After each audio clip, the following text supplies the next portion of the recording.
1, 2, 3, I don't know who else to be. 4, 5, 6, like they say I can't be fixed. Hi, I'm Jenny. And I'm Jill. And welcome to Fluffy Mother Fluffer, where we're taking life seriously, one laugh at a time.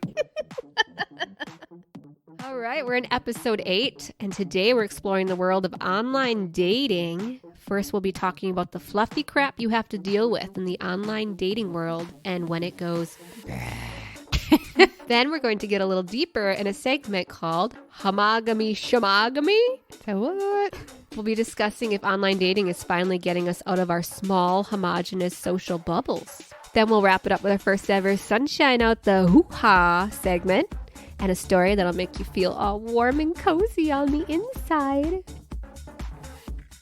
Before you and Jesse got together, did you online date at all? No, online dating is kind of completely foreign to me. When I was young, we had chat rooms, MSN chat rooms. Yes. And so, I've talked to people. I'm trying to think if I don't think I ever met up with anybody though. That is the only form of online dating I've used was AIM, the AOL Instant Messenger. Yep. That's it. Yeah. We used that because like chat rooms, and then you meet somebody and they're like, hey, want to go in a separate room and chat? Mine was just Captain Hot Pants. Oh. So I didn't really meet anybody, I guess. But like we used it because when I was a freshman in college, like cell phones weren't quite a thing yet. And it was really expensive to call him when he was in South Carolina. Mm-hmm. To call him on a phone card got really expensive. So we stopped calling each other and we AIM'd. Phone cards. Remember That's phone right. cards? Remember pay phones? Holy shit. I used to have to call my parents from the payphone at the school lobby. And I'd be like, come pick me up. Yeah. Hang up. Yeah. I used to have to call my mom when she'd forget me, which is going to be part of our upcoming episode, You're a Fluffy Sibling. My dad used to do that too. I forgot all the time. And my sister had track after school. She'd be like, why are you still here? I'm like, no one came to get me. I'm still here. But yeah, we would online chat, and I didn't have a computer. So I would go down to the computer lab. So if we were having a fight, it would be like me ticking away like that on the computer while some guy next to me is like writing his economics paper. I'm like, yeah, that's what I thought. That would be hard. Yeah, this whole thing is kind of foreign to me. So I am, first of all, just happy that I don't have to deal with the online dating world. It just seems complicated. Because like I said, we did chat rooms, kind of meet random strangers that way and talk about whatever. But there, you always hoped you weren't talking to some sick pervert. Right. Which like 80% of the time probably was. Yeah. Somebody trying to lure you, meet up with you and lure you into a van with candy and puppies. Well, I'm in. Screw the candy. Just the puppies alone. Anybody I dated, I met organically. Like met them out and about doing activities, bars or gym, grocery store, mutual friends. Yep. School, like classes, that sort of thing. You met someone at the grocery store? Yeah. You know what? The weirdest experience I ever had was when I was in college. I swear to God, you guys, this is not going to be the way this segment goes. This whole episode goes. There was something called rideshare. And this is obviously before parents became super paranoid. But basically, you put your name and your phone number on a board. Okay. And you said, this is where I want to go this weekend. And then someone else would put on the board, this is where I'm going to go. And either they would pick your card to take you so that you could help pay for gas, or you could pick their card and ask them if you could ride with them. I remember that. I took some sketchy ass rides. I'm not going to lie. With people you didn't know? There was one guy that's like, you really remind me of my ex-girlfriend. And I'm like, we're in the middle of like Highway 29, 3 hours to Green Bay. And I'm like, son of a bitch, this is going to be a long ass ride. Oh, man. But that's sometimes, I guess, how you can meet people. I don't know. Do you think dating itself is harder now or back when we would only meet people organically? I feel like it's probably harder now. I don't know. I feel like you deal with a lot of anonymity. Yeah, like not knowing who someone really is. Right. With the dating world, which I think for some reason seems to make people lie a lot. Kind of like everything on the internet. It's like how Instagram, you're only going to put out your best picture. Oh, yeah. But when you're coming to these dating rooms, you're not going to put up a recent you're not just going to take your picture and throw it up. It's going to be where you had the most hair, or maybe when you were the thinnest. You know what I mean? Like you're going to want to look your best if you're looking to date. Right. I'm going to talk about that. I'm just glad I'm not in the dating world right now. It sounds hard. It sounds complicated. I hear enough horror stories that it just makes me think if anything ever happens in my current situation, I'm completely fine with being alone for the rest of my life. Just me, my kids, and my girlfriends. Word. Except, yeah, I want to, like I said, golden girls it. Yeah. I want to live together. Yep. Things have changed so much. For the better, for the worse, I don't know. Who's to say? I will say, today you do have the opportunity to meet people you probably may otherwise never have had the chance to meet. Yes. So that's... I'm going to talk about that a lot. Okay. Mm-hmm. Yeah, you get to talk to people and you get to know them before ever having to put yourself in a situation to actually meet them in person. Or do you? Do you get to know them? Do you? That's Right. a really good question. Who are you really getting to know? So I have a friend. Her name is Jackie.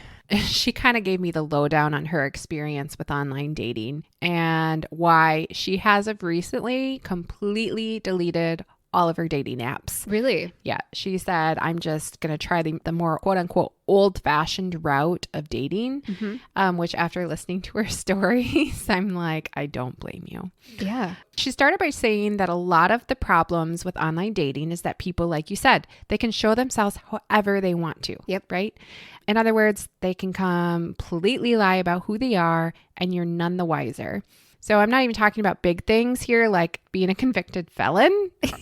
Dude, no, that's what they make CCAP for. If you haven't used Wisconsin CCAP and you live in this state, you're missing out. There is a lot of fun. Yeah. I have a friend who is dating somebody and she was just talking about random stuff. And I'm like, did you CCAP it? Did you CCAP? And she's like, what does that mean? And I'm like, dude. And so she looked him up and she was like, uh-oh. Sometimes I CCAP ex-boyfriends. Do you? Just to go, knew that was going to happen. Dodge that bullet. Should we do that? Yeah. Dude, I'm not even going to go into what I found. Whether they're a convicted felon or not, we're not even talking about big things like that. We're talking about things like in Jackie's case, saying that they are extroverted, but they barely know how to say hi and they hide out in their house all day. She's also had experience with guys lying about their age, how tall they are, how fit they are. The age thing annoys me. Yeah, because I don't understand why it matters. In her case, it's usually the ones she was telling me about they were younger and Why? they wanted to appear older. You know, it's all going to be things that seem very odd to lie about. Usually it's going to be pretty obvious when you meet them. Like, hey, where's your six pack? Did your mom just drop you off? Oh boy. Should we call her? What's your curfew? So Jackie is originally from the Midwest. She's currently living in Texas. So she stated that there are things that she's simply not used to and that she feels that Southern men were looking for a more traditional relationship as far as gender roles and what have you. She gave me an example of going over to dinner at her boyfriend's house and the men just kind of sit at the table and they serve them and clean their plates up after them while they just like sit there. And she was like, what the hell, you know? Ugh, if you guys could see my face right now. That brings up a question though. So she question. personally felt that she had better options here in the Midwest, which led me to ask the question if she felt it was because she had the same core values and beliefs as the men she essentially grew up in the same area as her. Like, how much of a difference does that make? It's something we don't think about a lot, but does it affect our relationships? That type of thing? I mean, people do get together all the time with different religious beliefs, different political beliefs from different parts of the world even, and they seem to make it work. But is it easier to just have the same beliefs from the beginning? I don't know. It's like that whole thing where you see people who are like high school sweethearts and they never date or are with anybody else and, you know, they stay married forever. Maybe there's something to that. I don't know. Well, I will talk about that a little bit. Oh, good. Some of it's biological and some of it is sociocultural. So like our environment and kind of what we're pushed towards. Right. No, her experience is really interesting with the whole Southern thing and seeing new values, because if we think about how, and I'll talk about this in my segment, but we kind of like group towards common values, like in create little subcultures where we live, and you're kind of an outsider of that, it's hard to adjust to those differences. Right. And it's interesting that she could see it. So, but that's one that I would be like, Well, that would be a pretty obvious one. hard pass. You want me to do what? And we're really nice here. Like Yeah. like the Midwest, we're really nice, but I ain't doing that. Yeah, you can make your own sandwich. Captain Hot Pants asked if I made his lunch, and I'm like, make your lunch. I make all the food in that fridge. You can put it in a bag and take it with you. Right. The fuck is wrong with your I'm gonna hands? make your face. Whatever that means. Now, the other downfall of online dating. Okay. Maybe it's not a downfall to everyone. So her first thing was basically that she feels lied to. And Yeah. all those things that she would be looking for potentially as like her common, like, these are the things that I'm looking for. And people are like, I've got that, was just kind of like to lure in. Mm-hmm. Yeah. Okay. So the other downfall of online dating, like I said, maybe it's not a downfall to everyone. Mm-hmm. We won't judge. I'm not judging. Dick pics. Dick. Oh, I didn't even think of that. I did not think that's where we were going. No. Dick pics. Yeah, that's right. The unsolicited dick pic is apparently something that happens quite often too. God. Have you ever gotten a dick pic? No. Never? No, I haven't. It's always a surprise. No, yes, I like to be surprised. I'm like, oh, dang, that's not what I was expecting. And then sometimes it's like, that's not what I was expecting. Yeah. Bah, bah, bah. That goes both ways though. It does. My husband always used to complain about like, can't women just not wear bras? What's up with these padded bras? Okay, I can explain that. No, I know.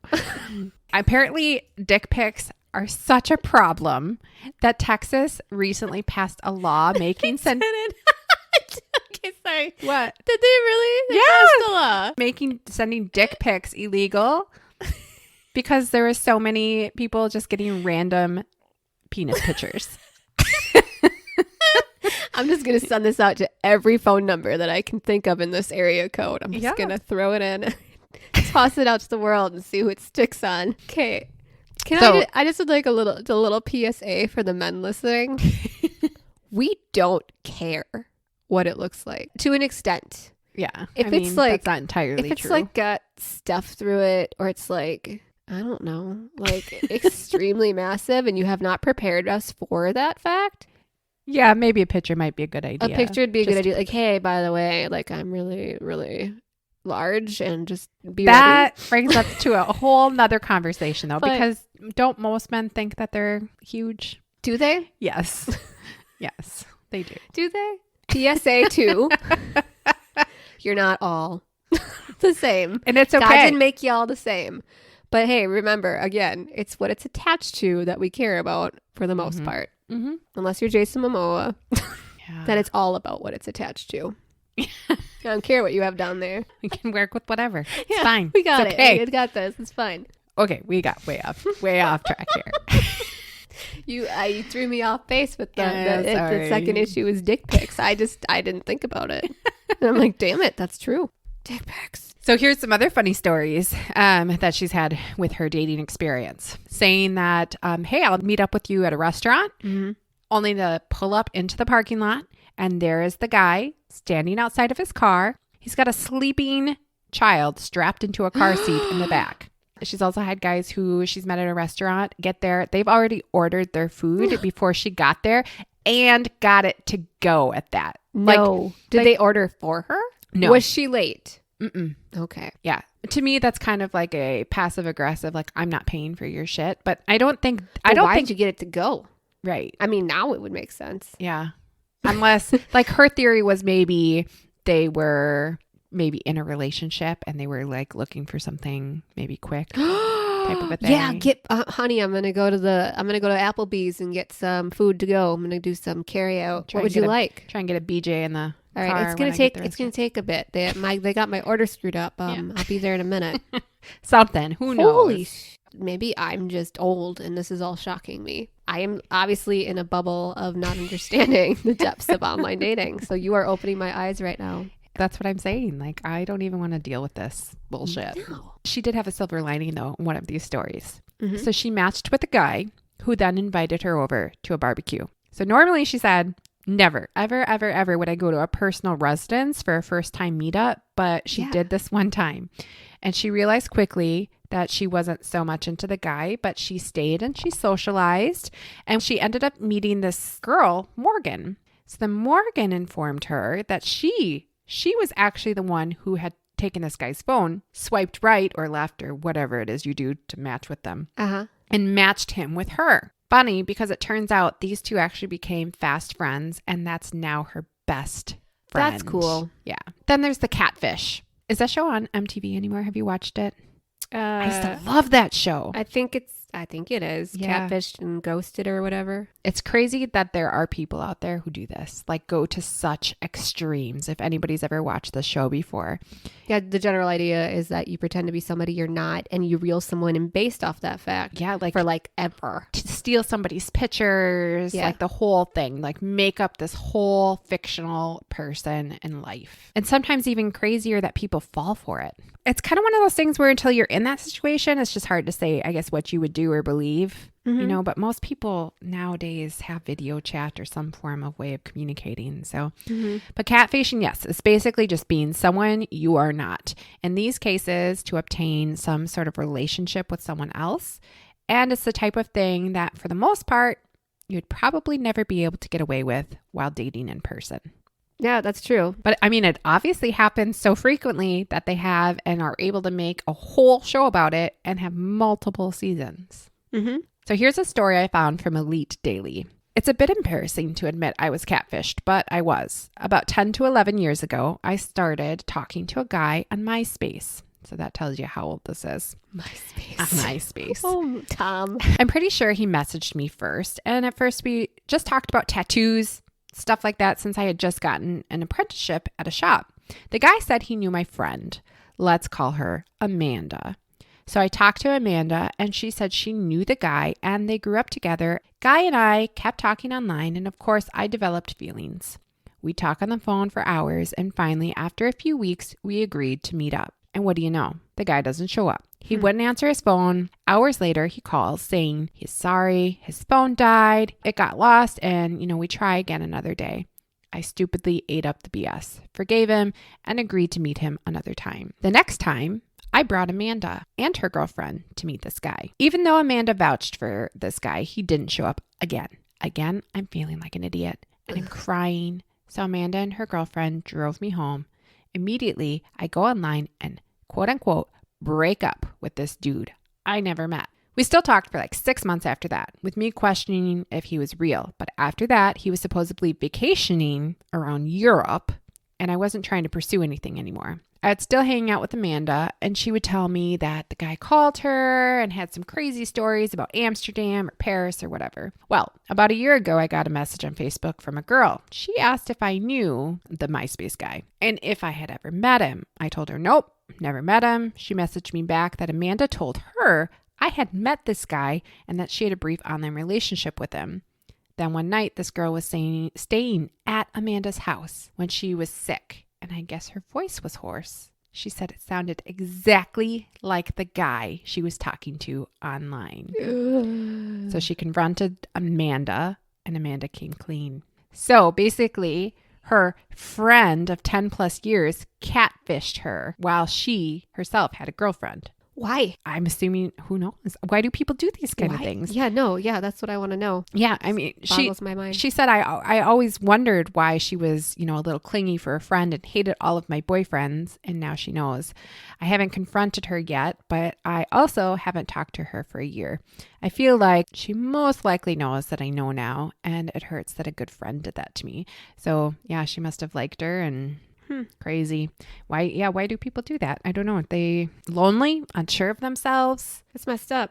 You just wasted 6 months or more, a year of her life. Well, and not only that, but can you imagine being friends with somebody for 10 years and them doing something like that to you? No. A lot of fluffy bullshit to deal with online dating. Well, so dang. I feel for people. I guess I don't feel like I'm missing out. Kind of upset about the dick pics.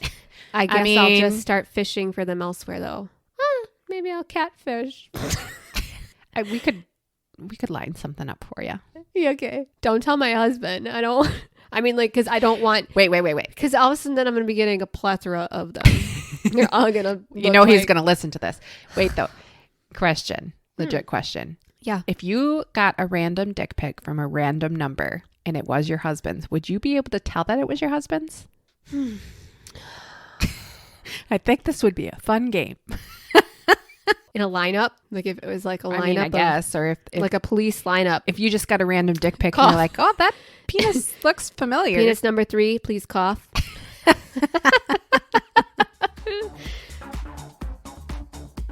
All right, bring us back up. Little segment called Homogamy, Shomogamy. So online dating, or dating in general, boy meets boy, girl meets girl, boy meets girl, androgynous being meets androgynous being.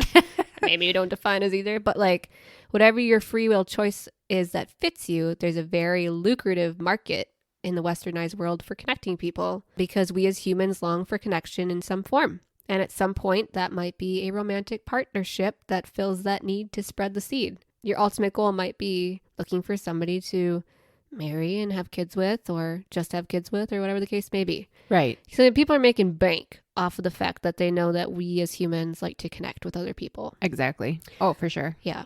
And in today's world, with the way everything is now, we need technology to help us with that, just like we have apps for making sure we poop regularly. What? I don't have an app for that. There are apps for that. Bowel. What's it called? Bowel. Bowel. It's like bowel. Yeah. But more like fancy because it's ELLE. It's French. Yeah, French it's poop. like a dainty bowel movement. French poop. So for online dating, believe it or not, Match.com has actually been around since 1995. Wow, really? Yes. 1995? Right. So for me in the mid 90s, I didn't know that our computer did anything other than let you play Hangman. The big floppy disk, the like Yeah. 5x5 floppy disk that I could play like Wheel of Fortune on. Extra floppy. Oregon Trail. Oregon Trail. You died. Dysentery. So as the internet became more readily available to the masses and we finally stopped using dial-up to get online, the buy-in to finding love online became very lucrative. And today, actually, 1/3 of marriages begin via online dating. Yeah. Can you believe that? 33%. I can believe that because working in the wedding industry, I can see where my couples meet or I'll ask them. And a very large portion meet online. But since online dating has been around for a long time at this point, it's really exciting that we have enough years in to start pulling some good data from it. And one topic in particular that interests me is with being able to match with people, like you said, all over the world now. You have the dating world at your fingertips, whether or not we are actually choosing to get out of our homogenous comfort zones when we find love online. That makes it complicated though, because what if you meet somebody and you guys totally click and they live on the other side of the world? Yeah. Do you continue on that relationship and prepare to like upheave your whole life? Yeah. Or make them do it. Right though. I mean, You want me? You come here. Here's a dick pic. just so You want this? I need to see it first. I need to see it first. I need to see what I'm dealing Yeah. with. Oh no. For like an around the world relationship, I would want to see the dick first. Right. So if you're not familiar with the term, homogamy is the concept that we, for biological, cultural, and other reasons, pick partners with a likeness to us. Jenny said religion, socioeconomic status, or even particular physical traits. And no, I'm not talking about that person that dates someone that looks just like their mom. That's something else entirely. Really? What's up with that? I mean, I've heard of I mean, like, your mom's cool, but... right. No, I've heard of the opposite, where, you know, women date men that remind them of their fathers, which is both sweet and creepy. Charles Darwin would say that we select our mates for survival reasons, the whole survival of the fittest idea. And that's not totally off base. There are studies that show, for example, a study done in 2009, where they were able to predict mate selection based off the height of the participant themselves. If the person, and this was in a specific culture where height isn't common, so if you had height, awesome. In order to keep the height, they would pick that homogeneous trait of height in their mate. And they were able to predict that off that whole idea that you're going to pick somebody that's going to carry on that gene to the next generation. Sure. You know what else I've heard? Women select their mates based on different points in their cycle. Right. We could talk about how we do that, how we select our mates on their pheromones that we subconsciously smell Yeah. in them. Yep. There's so many different things. So if you think about yourself for a minute, are there things that are must-haves or hard no's when it comes to dating? I mean, everybody has a type. There's some aspect of physical attraction to your mate. But where is it coming from? What's making them physically attractive to you? Is it like you have a specific physical like phenotype, which is why is this your air preference? color, skin color, Yeah. or eye color, hair color, skin color, all of those different things? Like that's absolute must have or not. And I think that changes too. I was actually talking to Jesse about this rather recently. Let's say I were to date somebody again, if something were to happen. I just don't necessarily really care that much anymore about a lot of things I used to. Like what they look like. Right. And, You could be a bearded, hairy, big old teddy bear type That's guy. what I was saying about the dick. Yeah, I don't like Don't it. Just care. It just doesn't matter to me as much anymore. As long as you're like good to me. Yes. I don't know that I give a shit about any of that anymore. Yes. Agreed. If you do care and you can think of something that you're like, I absolutely have to have this in a mate, well, welcome to your biological instinct. There might be something there that's causing you to want to carry that trait on to your future generations. So, but your must-have or hard-no list also transfers out of the biological or physical attributes and carries into socially defined structures as well. For instance, marrying someone of the same religion, maybe the same social wealth, or maybe even the same political stance. Yeah. And before online dating, to eliminate our options for potential partners even more, this ability to find homogenous traits or our must-haves in a partner were found in geographically small, already very homogenous groups. So prior to the internet and having the ability to pick from anybody, you have what would be called your close connections and then your loosely close connections. People that are in their friend group and then friends of friends. So that is where the majority of people would find their romantic partners prior to having a lot more options. If you think about generations past, this has been going on for a while now, and the fact that a lot of our ancestors used to geographically locate in a particular group to stay homogenous with their subcultures. Yeah. We were kind of set up already to be a lot like the people that we live around. So if you're only picking from your pool of people that are around you geographically, you aren't giving yourself a lot of variety. Unless you're going out of your bubble, like moving someplace else or joining the military. Yep. But since the dating world is much larger now with online options, I want to know, are people choosing to date those that are less homogenous to them? Are we getting a little bit out of our bubbles and seeing the benefit of dating people that aren't as much like us? So if we go back to the study on height, when left to choose on their own, tall participants were more likely to choose a partner of height to continue the tall gene pool.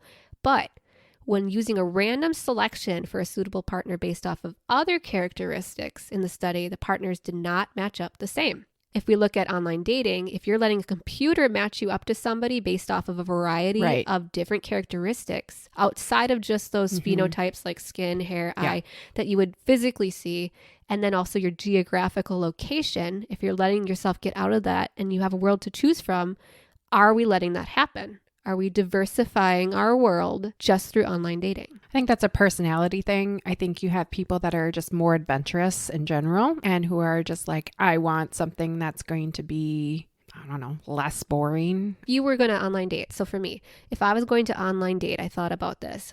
I would be more than willing to pull outside of the geographical region of Green Bay, Wisconsin, just because I know this is a small community and that there are some amazing people outside of this area. But so is I'd that be open different? to it, but is that true for everybody? Right. But is that different because of the stage of life we're in too? You've already developed a family and that. So you're not looking for the stability of, home and family. You have that, you're over that. You're getting to the point now where I want a pen pal with the occasional dick pic and then the conjugal visit every 6 months, 3 to 4 months. I'll call you. You call me. No, I'll call you. I'll let you know. I'll call you. But so are we getting more diverse, or could online dating apps with the swipe right, swipe left outlook option be dividing us even more? Are we getting more picky? I don't think so. So I think it's diversifying us. Squeal for the little sociologist inside of me. There's a lot of data on this. I'm not the first person to ask. Fortunately, since Match.com has been around since 1995, there have been people following this research and these statistics since that time. Get on with it, woman. I want to know. This is really exciting. So I'll give you the bright side first. Okay. So Ortega and Horgovich in 2017 did a comparative study of online dating and marriage statistics from the early 90s to today. In looking at the data beginning in the 90s, at the same time that online dating became popular for heterosexual couples and is the number one way to find a partner for homosexual couples, which is not surprising because if you're growing up in a community that does not accept you, Right. The option of going online and finding a partner when you can't just go to a bar and find somebody is an amazing outlet. Yeah. Like, what a wonderful world that opened up. Right. So the data on interracial marriage has changed since online dating began.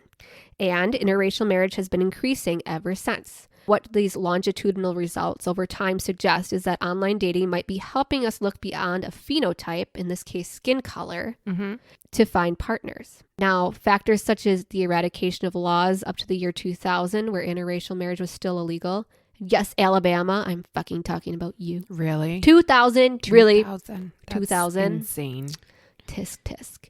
But most likely, these factors do have an impact on the statistic. They didn't say, what impact it had, but that makes sense. Right. However, the study is also showing that since our past generations often did cluster by their homogeneous skin color, and before online dating, we pooled from our close and loosely close connections, interracial couples were less likely to find each other than they are today. And if nothing else, that's pretty damn cool. Yeah. That you have the option to date anybody you want. I think that's cool. That's amazing. So now for the not so sunny side. Okay. So research from the University of Texas at Austin studied how bringing total strangers together online might actually support assortative dating practices. In a nutshell, is we sort people based off of phenotypes, like what we look like. Or the old frat boy theory that an 8 can date an 8, but 5 has no chance with a 9.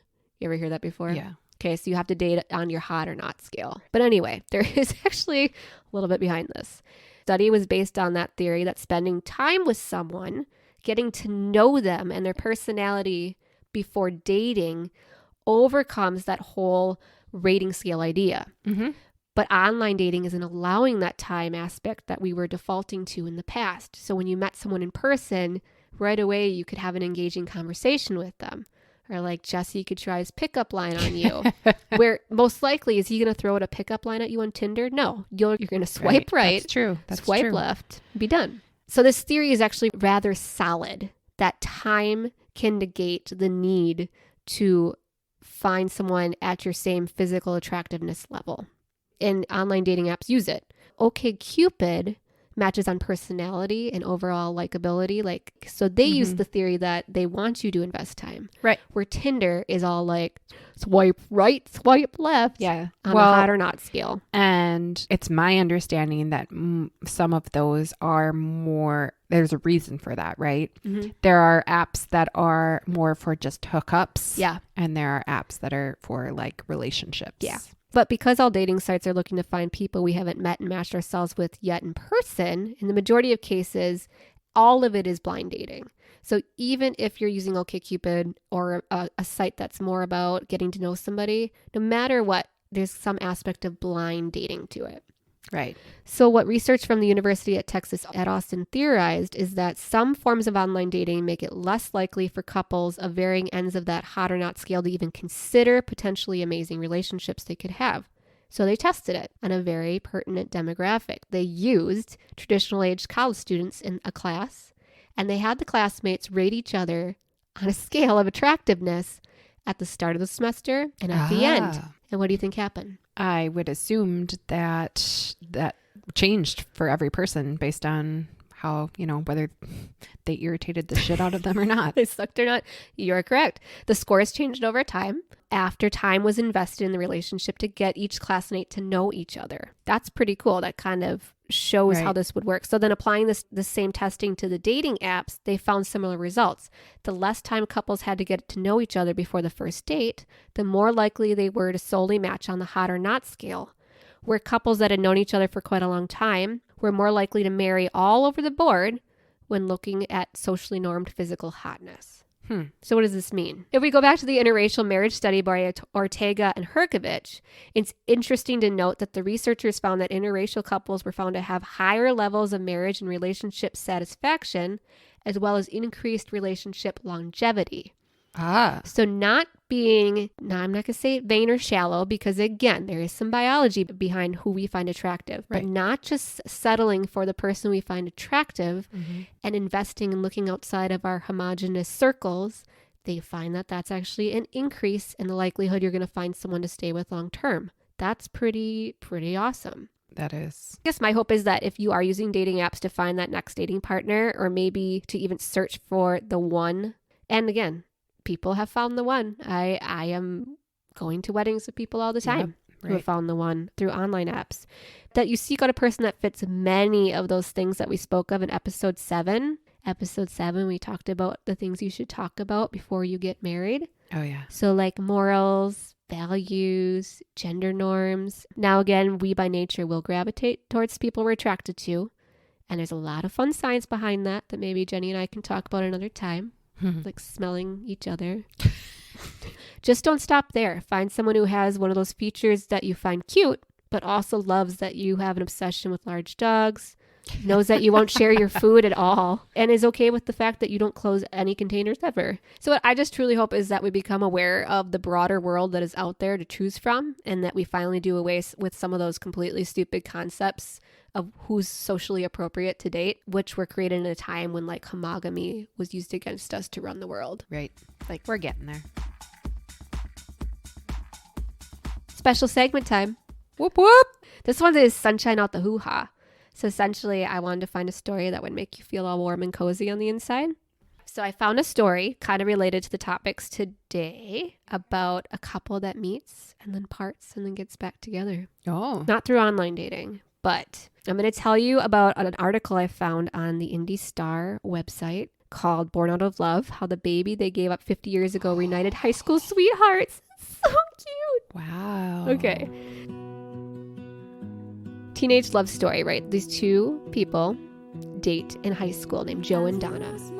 Joe borrows his mom's station wagon and the back seat folds down and one thing leads to another and Donna, the head cheerleader, gets pregnant. This was back in a time, obviously, when having illegitimate children was not accepted as it is today, right? So they had to decide what to do. They sat down with their parents and decided what they were going to do. Donna was going to have the baby. Donna's father said she never wanted Joe to speak to his daughter ever again. So that's what happened. She had the baby. She gave the baby up for adoption. End of story. Here we go. 51 years later. The daughter they put up for adoption found them and she brought them back together.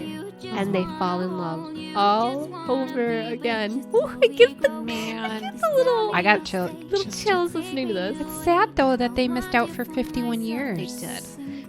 June of 2019, Joe gets a text from a woman named Laura. Says, "Hi Joe, I got your number from Donna. I don't know how to tell you this, but I think you're my biological father. I don't want anything from you. I just want to find out where I came from." And he was like, "Say what?" Obviously, he knew Donna and him had spent 2 years together in high school. He knew that she had gotten pregnant, but he'd never known what happened after that. So he doesn't know if Donna had the baby. Did she keep the baby? Blah, blah, blah. He didn't know any of You know what? Honestly, that was something that happened quite common back then. That would be super hard. You were kind of sent away to have your baby. Yeah. Which is really sad. Yeah. Over the years, he had wondered and wondered and wondered. He had always thought, did he have a daughter? Did he have a son? And Laura had wondered, too, what her biological parents were like. She had grown up with a wonderful mom and dad. She had a great life. She attended Franklin Central, just like Joe and Donna did. She went to the same high school that her parents So she was had adopted met at. locally. That's crazy.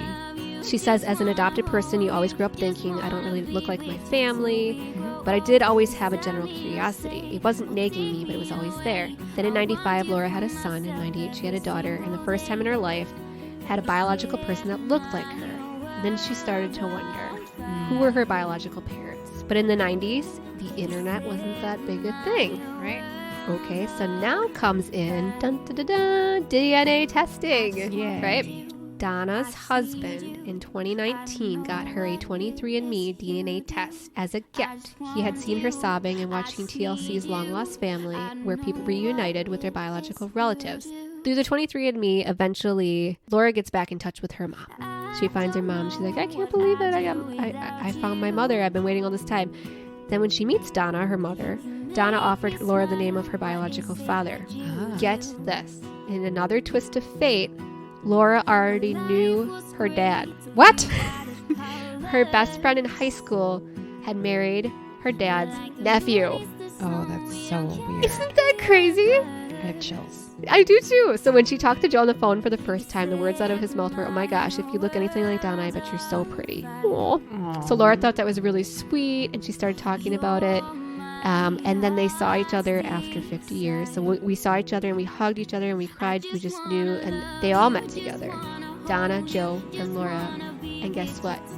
They were married the next May. Oh, Finding their long-lost daughter that they put up for adoption. Brought them back together. weird. And both of them were single by the time this all happened. And they got back together 50 years later. Crazy. I'm telling you. Isn't that the cutest story ever? Love it.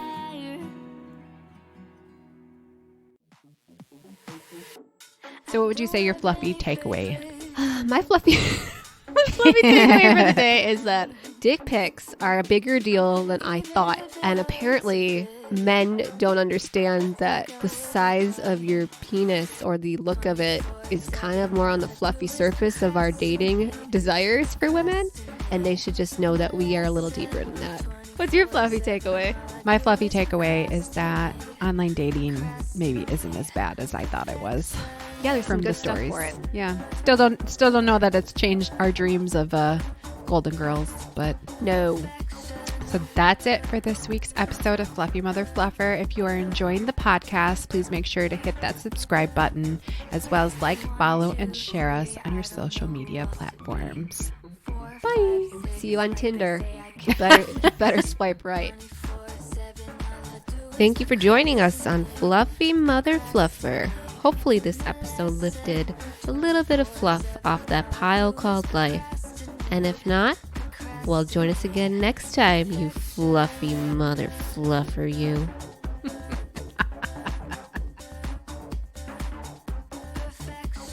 What? They have apps for Friends. mom friends to meet mom friends. Dude. One's called Peanut. Yeah, you know what? I have heard this. You don't even reach out to the friends you have. I know, but like, what if there's better people out there? I'm flicking her off right now. Is Peanut like Tinder? Where like it's a picture of a mom like doing artwork with their kid and they're like all prim and proper. You're like, fucking swipe left. And then there's like a mom who's like clearly it's just a shit show of a day and like their kids like got their head in a cake in the background. You're like, fucking swipe right. It's me now. I'm coming over. I want some of that cake. I don't care if your kid's face is in it. I want it anyway. Better be chocolate. This one time, I was at a birthday party at the girl goes to blow out her candles and she sneezes all over the cake, right? And it's just family here. I was like extended family. They all ate the cake, and I'm like, what the fuck do I do in this situation? Whoa. Before we get touchy, what kind of cake was it? A Boston cream pie. Oh, no. If it was a Dairy Queen ice cream cake, No, super awkward because everybody else is just sitting around eating this cake after this kid sneezed all over it. This was pre-COVID, obviously. He's sitting there like, do you want a piece? You're like, I mean, kind of, but not. Good job. Damn it.